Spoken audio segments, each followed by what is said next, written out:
নির্বাচন, গণতন্ত্র এবং মানবাধিকার এবং সদ্য সদ্য 7 জানুয়ারি যে দ্বাদশ জাতীয় সংসদ নির্বাচন অনুষ্ঠিত হয়েছে সেই নির্বাচন নিয়েও আলাপ আলোচনা হয়েছে। আপনার বক্তব্য শুনব। ধন্যবাদ আপনাকে। দুইজন বিজ্ঞ আলোচকবৃন্দ আছেন, তাদেরকেও ধন্যবাদ জানাচ্ছি। এখন আপনি যে তিনটা করেছেন, নির্বাচন, গণতন্ত্র, মানবাধিকার, এটা গণতন্ত্রের মধ্যেই সবগুলো আসে। আপনার একটা দেশে যদি সুষ্ঠু গণতন্ত্র থাকে সেখানে নির্বাচনটা ভালো হবে এবং মানবাধিকারটাও ভালো হবে, দেশের সুশাসন থাকবে। তা আপনি তিনটা কিভাবে আলাদা করলেন সেটা বুঝলাম না। একটা থেকে আরেকটা কিন্তু আলাদা নয়। না, একটা ভালো গণতন্ত্রের জন্য একটা ভালো নির্বাচন লাগবে, এবং একটা ভালো নির্বাচন যদি হয় দেশে, তাহলে যে সরকারটা আসবে অবশ্যই সুশাসন থাকবে, বিচার বিভাগ থাকবে, অর্থনীতি থাকবে এবং পরিশেষে মানবাধিকার থাকবে।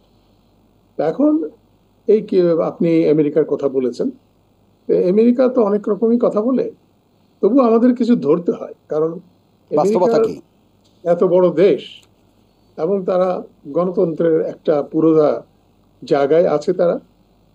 এবং আমাদের পাশের দেশেও, ইন্ডিয়াতেও এখন কিন্তু নির্বাচনের মৌসুম, ওদের 1 দফা হয়ে গেছে, আরো 4-5 দফা নির্বাচনটা শেষ হবে। সুতরাং নির্বাচন, আমাদের দেশে তো একদিনে নির্বাচন হয়। আচ্ছা, আমাদের দেশে নির্বাচন নিয়ে আমরা যত আলাপ করেছি,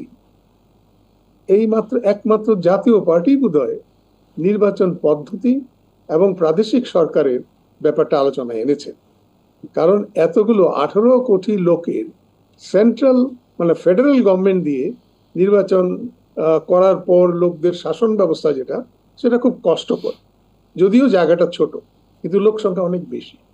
এবং তারপরেও যে নির্বাচন পদ্ধতি, এই যে আরম্ভ হয়েছে আপনার এই বাংলাদেশ স্বাধীন হওয়ার পর থেকে যে পদ্ধতি আমার চলেছে, যে পদ্ধতিতে আপনার এই ভোট কারচুপি করা যায়, যে পদ্ধতিতে ভোট কেন্দ্র দখল করা যায়, যে পদ্ধতিতে আগের দিন ব্যালট পেপার যেতে হয়, যে পদ্ধতিতে আপনার নির্বাচন কমিশন তাদের অফিসার নাই, ডিসি কে নির্ভর করে আপনার নির্বাচন হয়, সেই নির্বাচন নিয়ে কথা বললে কোনোদিন এটা শেষ হবে না, একই জিনিস বারবার রিপিট হবে।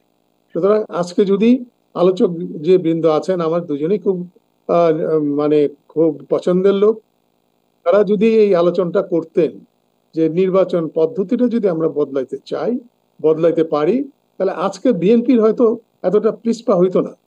বিএনপি যত বড় বড় আন্দোলন করেছে একমাত্র নির্বাচনের জন্যই তো, নির্বাচন সুষ্ঠু করার জন্য। নির্বাচন সুষ্ঠুতা এই পদ্ধতিতে হবে না কোনোদিনই। এমন একটা পদ্ধতি আপনার বের করতে হবে যাতে আর কোনোদিন কেউ নির্বাচন নিয়ে কথা বলতে না পারে। এখন দেখেন, তারপরেও কথা হয়। আমেরিকাতে কি দেখছি আমরা, ডোনাল্ড ট্রাম্পের কেসের পর কেস, 19 সালের কেস এখন নিয়ে আসছে। তার মানে ডোনাল্ড ট্রাম্পকে আটকানোর একটা চেষ্টা হচ্ছে। আমাদের দেশের দোষ কি হলো? আপনার কেজরিওয়াল দিল্লির মুখ্যমন্ত্রীকে গ্রেফতার করছে এবং ওইখানে একটা হিন্দুত্ববাদ উপরে ওরা ভোটিংয়ে যাচ্ছে। সুতরাং 173টা দেশ আছে ইউনাইটেড নেশনসে, তার মধ্যে 120টা দেশ আপনার এই ডেমোক্রেসি প্র্যাকটিস করে বিভিন্ন রকম, তাদের নিজেদের মতো করে ডেমোক্রেসি প্র্যাকটিস করে। তো আমাদের দেশে এই যে গত 24-এর 7ই জানুয়ারি যে নির্বাচন হয়ে গেছে, এটা অভূতপূর্ব নির্বাচন হয়েছে। একই দলের মধ্যে আপনার স্বতন্ত্র দাঁড় করিয়ে এবং জাতীয় পার্টির একটা মাত্র পার্টি, যেটা আপনার জাতীয় পার্টি অংশগ্রহণ করেছে, তাই অংশগ্রহণ করার পরে জাতীয় পার্টি একটা আমরা we could not manage the election well, কারণ আমরা 300 সিটও ম্যানেজ করতে পারি নাই এবং যেটা সমঝোতা হয়েছিল সেখানেও কোনো ম্যানেজ করতে পারি নাই। তো সুতরাং এই নির্বাচনটা একটু অন্য টাইপের নির্বাচন। এই নির্বাচন ভবিষ্যতে আপনি ধরেন একটা নির্বাচন, আমরা নির্বাচনের মধ্যে এই যে জাতীয় নির্বাচনের প্রথম একটা জিনিস আছে, সেটা হলো নমিনেশন। আচ্ছা, আমি কেন নমিনেশনটা করেছি?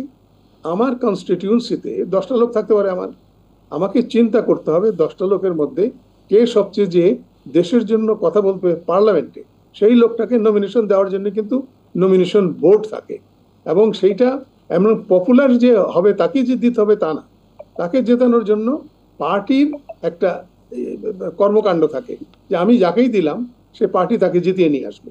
এরকম আমরা ইন্ডিয়া দেখেছি, রাজীব গান্ধীর বেলাও দেখেছি, রাহুল গান্ধীর বেলাও দেখেছি, একবার উত্তরে দেখিয়েছেন, একবার পশ্চিমে দেখিয়ে, যখনই দাঁড়ান পার্টি তাকে পাশ করে নিয়ে আসে। কিন্তু এবারে আমরা কি দেখলাম? নমিনেশন বাদ, আপনার চলে আসলো স্বতন্ত্র।